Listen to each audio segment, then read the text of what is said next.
الحمد لله الذي قاد عباده إلى جنته فضلا وكرما بسلاسل الإيجاب أوجب علينا طاعته وما أوجب إلى جزيل الثواب وسلامة من العقاب.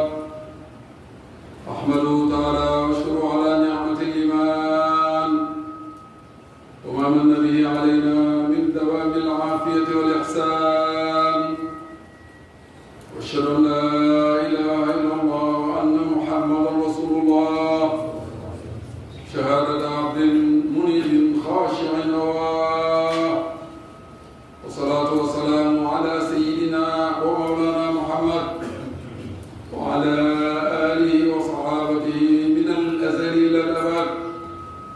أما بعد، فيا أيها الناس اتقوا الله في السر والإعلان وجددوا الإيمان بدوام الإحسان، واعلموا أن خير ما تقربتم به إلى الله تعالى أداء المفروضات، وخير الورع ترك المحرمات، وآكد المفروضات الصلوات الخمس الواجبات، وعليكم بالمحافظة عليها في سائر الأوقات.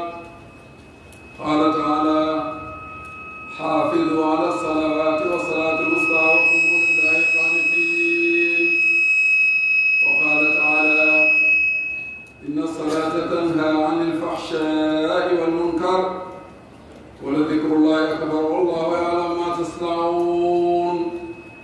واعلموا أن خير الحديث كتاب الله، وخير الهدى هدى محمد، وشر الأمور محدثاتها، وكل بدعة ضلالة، وكل ضلالة في النار. وعليكم بالجماعة، ومن شذ به إلى النار. وأخرج البخاري في صحيح عن أبي هريرة رضي الله عنه أن رسول الله صلى الله عليه أنه سمع رسول الله صلى الله عليه وسلم يقول: بني الإسلام على 5: شهادة أن لا إله إلا الله وأن محمدا رسول الله، وإقام الصلاة، وإيتاء الزكاة، وصوم رمضان، وحج البيت لمن استطاع إليه سبيلا. ابن آدم